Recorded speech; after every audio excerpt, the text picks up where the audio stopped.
Thank you very much. I don't, yeah, what? All right. Yeah, my wife sort of stole my thunder on announcing that I'm going to be running for Texas State Senate.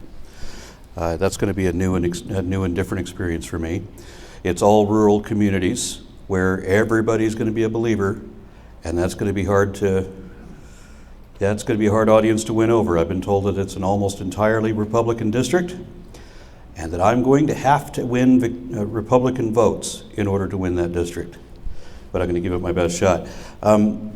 Is Houston never cold? I mean, it's supposed to be below freezing in Dallas right now, right? And that's only 5 hours from here if my wife is driving, or 3.5 if I am. But it's always too hot to wear this damn jacket. So, kind of how I met my wife, actually. I put some of the story in the book, but basically we met in an online discussion group called Christian Forums. And I'm Googling around things, and I had happened across this deplorably bad argument, right? And I had to address it. So I followed the link and I found myself in Christian Forums, and I started arguing with the people that said this ridiculous thing. And my wife was there, and she was a Christian then, old earth creationist. And her and I got into this discussion where I challenged people many times. I've made the offer to, that I will prove evolution to your satisfaction. I will prove it so conclusively that you will be an evolutionist, although you will be wise enough never to use that word again, for the rest of your life, and you will be embarrassed that you ever believed in creation. I can show you what the truth of evolution is, and that there is no truth to creationism, that it is nothing but a pack of lies. And that you will have, the only way I can win this contest is for you to admit that I have proven my point. And there's a pretty open challenge. And I've had people say that, that they can prove God to me, but, the argument that they use is, well, look at the sunset. Or, how could all of this just happen? So somehow a collection of logical fallacies are supposed to qualify as evidence. No. And saying, well, the probability that everything just came together is millions to one, no, that's not an argument either. So when I say that I'm going to prove it, you will actually walk away understanding what evolution is, right? And here's the problem. Most of the people that I make this challenge to, and I've made it to many, many, many different people over the last 20 years or so, most of them, almost all of them, have refused the challenge altogether. Most of them say, why can't I just believe what I want to believe? And they'll say that even after they know that I've just disproved something that they used to believe, and now they know it's false, but they're going to believe it anyway. And I've had people admit that they're going to believe it anyway, even knowing that it's not even true. So it is a matter of pretend. Now, creationism isn't just religion. It's a form of religious extremism because it requires a denial of reality. And so I thought naively, that when you ask somebody why they believe X, they're going to give you a reason. They will explain why they believe. They'll give you the reasons, and that should compel you to at least understand where they're coming from. Oh yeah, I could see where you could get that impression. But I just discovered in many online arguments, people started telling me, well, it's just faith. They just believe because they want to believe. It's the power of positive thought. It's an act of will, of mind over matter, that if you can convince yourself, then you can believe, if you can believe hard enough. And what the hell does that mean? That means pretend. That means make-believe. If you can make believe hard enough, then you can change reality. And even if reality doesn't really change, if you fully convinced yourself, then it no longer makes any difference, right? There have been people that will force themselves into a belief situation where they have compromised themselves to the point where if their belief is inaccurate, they're completely screwed, so that they have to believe it. And they think that if they use this approach where they've now screwed themselves over, they absolutely have to believe, or else that somehow the strength of their conviction will be the impetus to actually change reality. I saw this demonstrated in a TV show. It was Amazing Stories, where somebody's in a bomber, a World War II bomber. You've got the guy who's in the bubble turret that's underneath the bomber, right? He's firing his machine guns. They get into a dogfight, and there's some equipment that's failed now, and it's jammed, and he can't get out of the bubble, and the landing gear can't come down. So that when the plane inevitably has to come down, what happens to the guy in the bubble turret? Right. So he has to believe that he can change reality. He happened to be a cartoonist, so he got out his paper and pencils and he started drawing a picture of a bomber with wheels on it.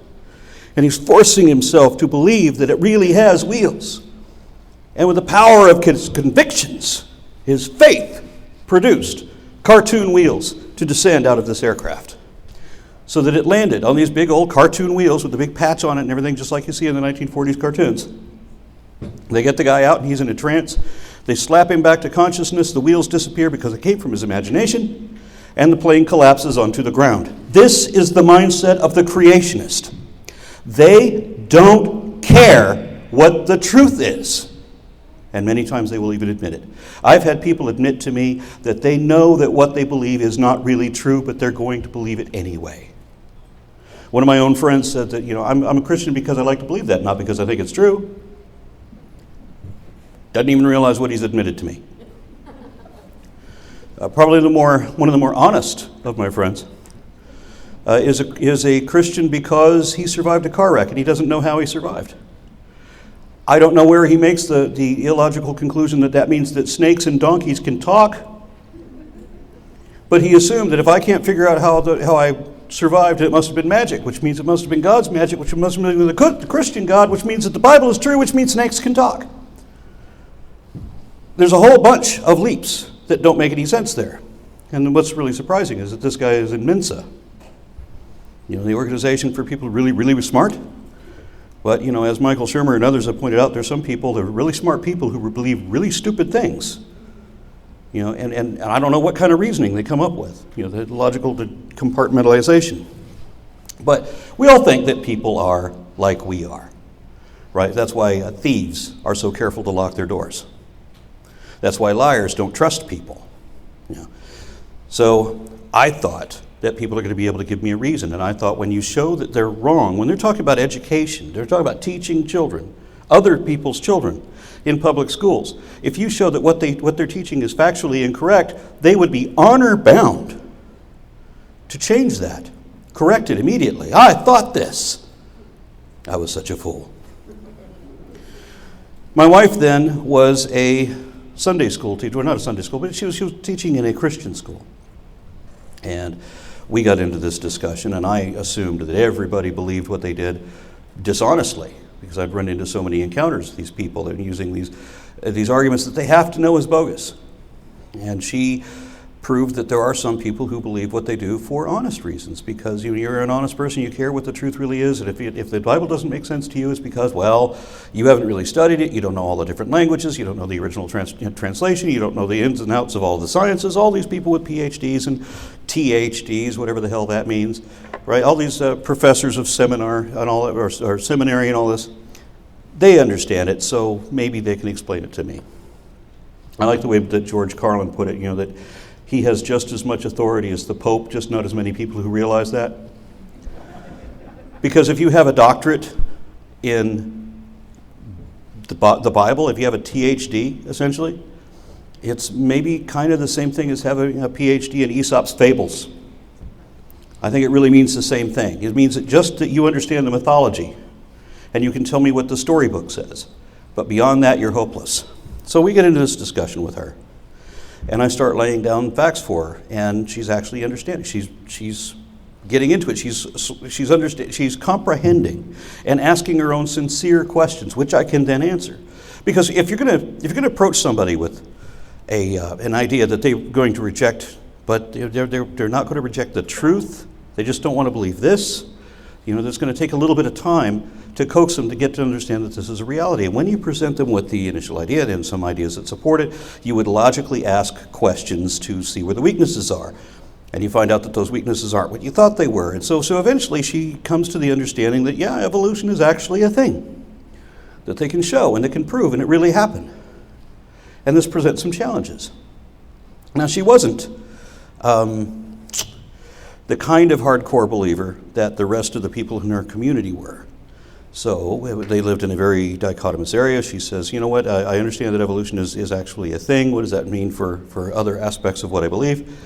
And the surrounding community just dumped on her.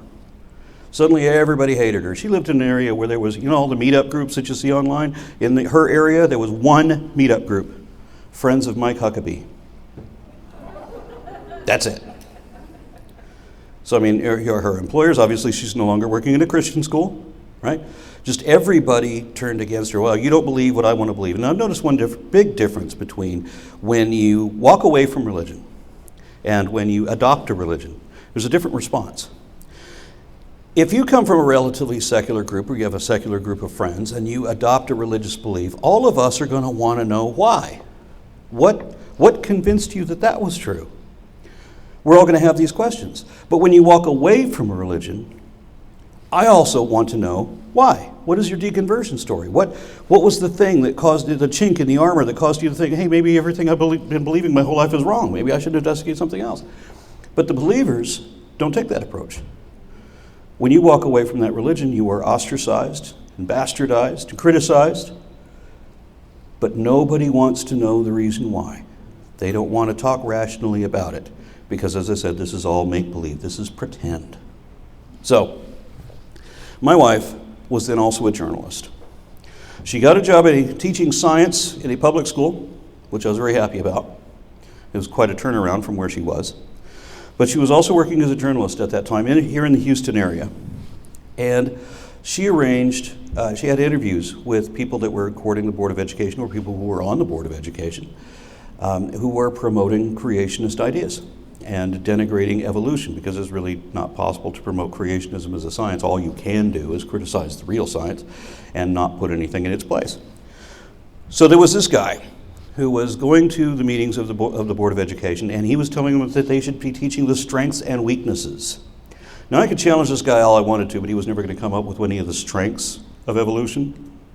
He could only give you the weaknesses, and the weaknesses belied that he also didn't know what he was talking about, ever, at all. And he's one of those people who said that he was once a devout evolutionist, as if there was or ever could be such a thing. And I've encountered people like this before. And when they say that the evidence changed their mind, I ask them, okay, well, what was the evidence that could possibly have changed your mind and made you think that creationism was a thing? He said that that evidence was personal and private, and he would discuss it with me privately. So how scientific could it possibly be? What it really amounted to was that if he didn't believe in creation, then he couldn't believe in salvation, and then he would go to hell. And that was his evidence. So my wife arranged a debate with this guy who's running the strengthsandweaknesses.com thing. The website no longer exists, but he was heading that kind of operation. And we wanted to get moderators involved. And fortunately, he chose the exact moderators I wanted him to. He chose Terry Leo, who was then, I think, chairman of the Board of Education. And she was saying things like that evolution was just a theory, and that they had 150 scientists have given their testimony to say that the theory of evolution was better supported than the theory of gravity. And she was angry because we've demoted gravity from a law to just a theory, because she doesn't know what either law or theory is, because she doesn't know middle school science. And she's chairman of the board. And the other moderator that he chose was Don McLeroy, who hadn't yet been promoted to chairman of the board, but it was kind of inevitable that he would be. I looked at him at that time and I thought, this is easily the least educated person on the entire board. So it was no wonder that he was promoted to head it. I have been since informed by other members on the board, and they say, oh no, there's a couple that are even worse. And they pointed out to me, and I do include in the book some of the outrageous things that these people have said. This is before they rose to international infamy, embarrassing our country the way that they have. I mean, I went to Australia, and people know who the chairman of my Board of Education is. Why? Right? Because they're that embarrassing. Don McLeroy, if you guys don't remember, had affirmed by answering a question in the affirmative that he thought it was his job to indoctrinate other people's kids with his socio-political religious beliefs. That's what he thought his job was. So these are the two moderators for this debate. My opponent picked a third moderator who was a minister from some creation science ministry thing. And this guy, whoa, what a piece of work.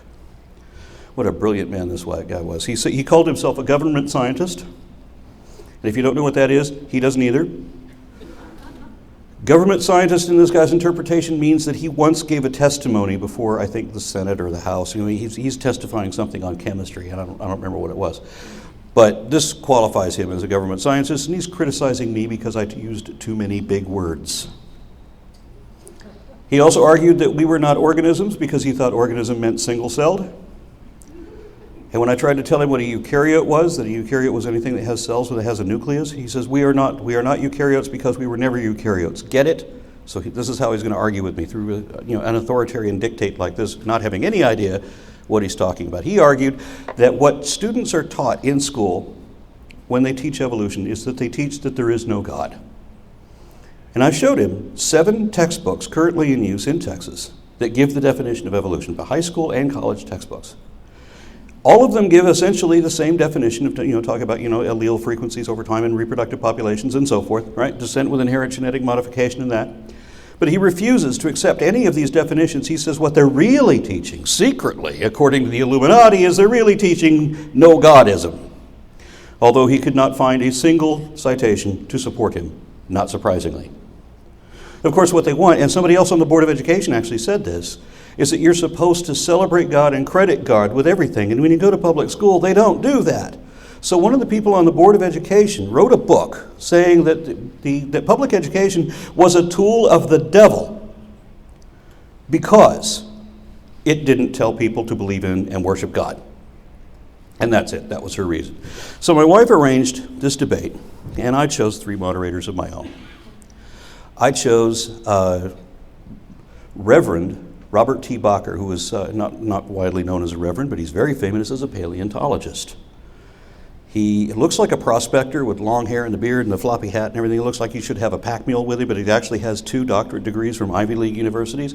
He was one of the advisors on the original Jurassic Park movie before they confirmed that velociraptors had feathers, and then Jurassic Park refused to amend that in future incarnations. They have a good excuse, though. If you watch the most recent movie, they said they had to mix these dinosaur genes with frog genes, and if they had a complete set of DNA, many of these animals would look very different. I'm like, I see how you got out of that. Because bright, fluffy, and colorful would have been completely different image. I'm being chased by eagles. Or something along those lines.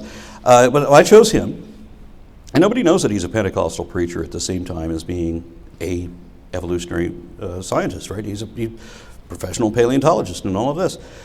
He obviously has a very different interpretation of Genesis. And the thing that I was trying to argue in this was that the first foundational falsehood of creationism, I wanted to make sure that all of my moderators were Christian, because I did not want the argument to degenerate into God versus no God.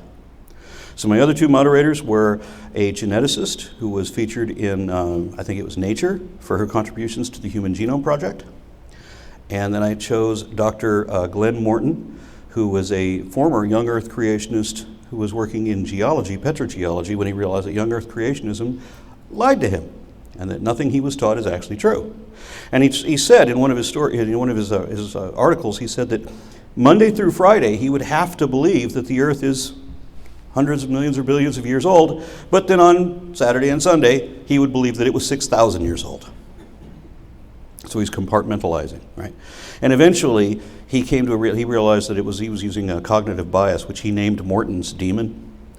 And religious people and atheists alike marveled at this guy's wisdom as a writer, right? And we all cited him. Sadly, though, some of these people value their religion higher than any other ethic.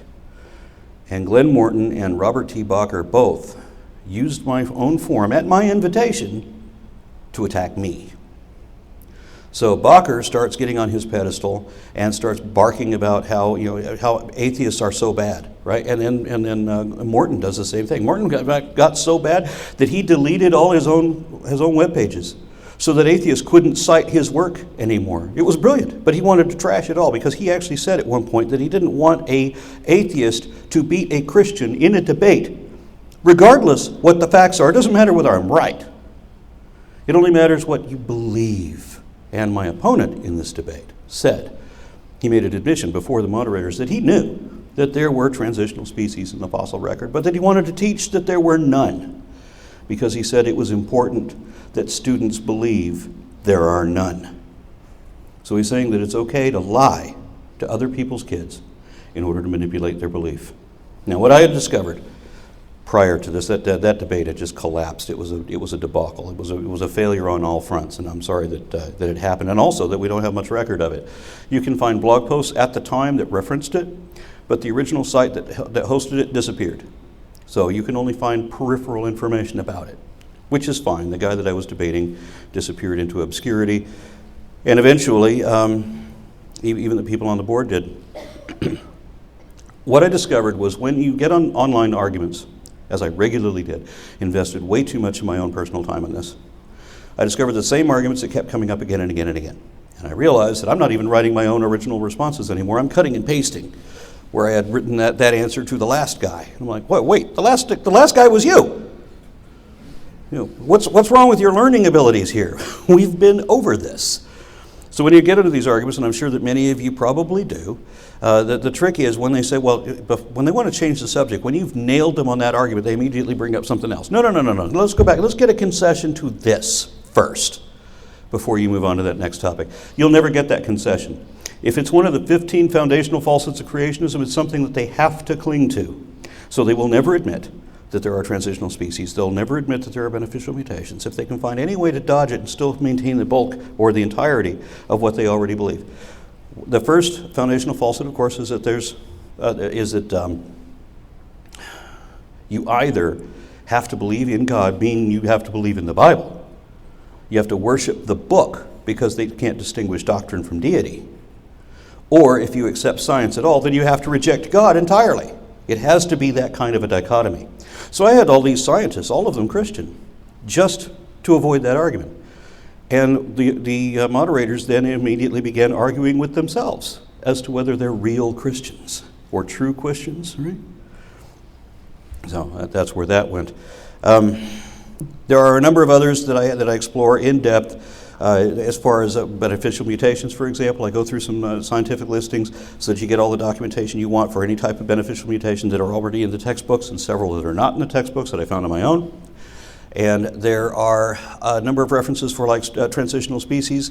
There's some, the top 5, the most compelling ones. I give full-on descriptions of those and why they are transitional so that if the person you're arguing with will not accept Tiktaalik or will not accept Hesperocyon, whatever, they will at least accept these 5. And there are actually a list of some hundreds of them. On my original videos, I think I showed 350, something like that, just flashing them all by. But in the book, I have the ability to explain the significance of each one. And creationists reading this book are going to have a hard time arguing after they've admitted that they've read the book to say then that there's no missing link.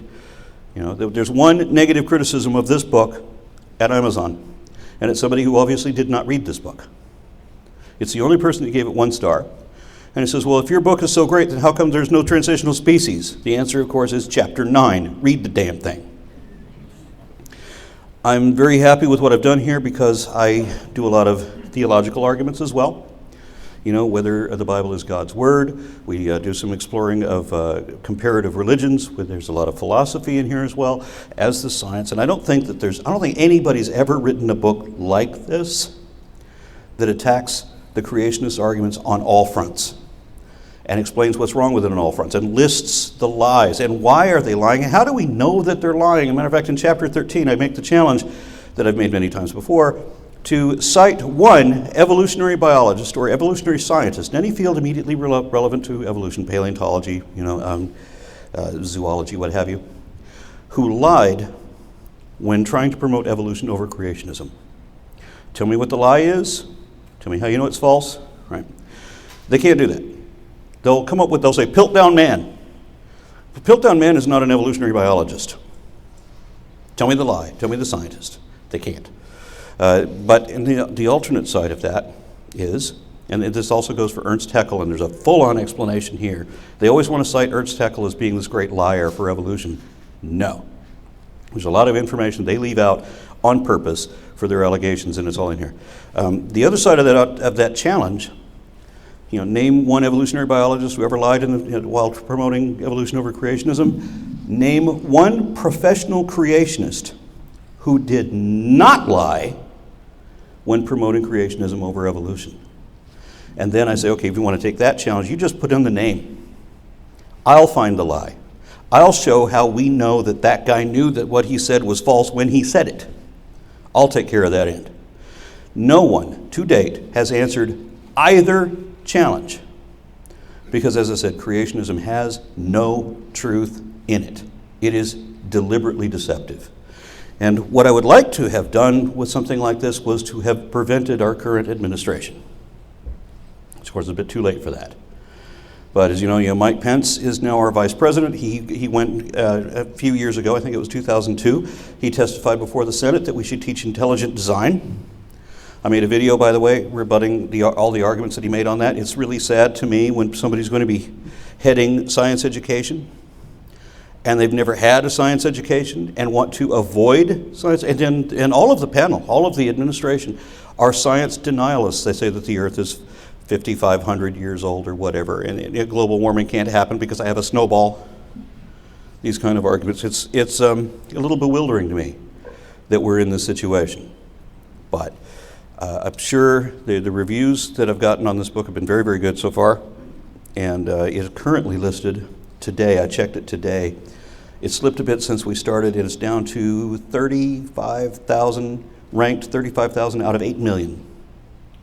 So it's doing pretty good. It was listed for 2 months as the #1 new release in Christianity, which I thought was hysterical. It's now technically on number 24 on Books in Christianity and number 11 on Books in Creationism. And the most fun thing for me is that I know that Answers in Genesis and other creationist organizations like that pay people to read all of the evolutionist books to try to find holes, try to find where they can mispronounce things or misrepresent. Or you just take these sentences out and forget the sentences in the middle. We'll just type ... put them together, and it looks like they're saying the opposite thing. Let's do that. Because misquotation is what they're all about. It's all about perception. It's all about a show of conviction. Well, I show a lot of conviction in here, which scientists don't typically do.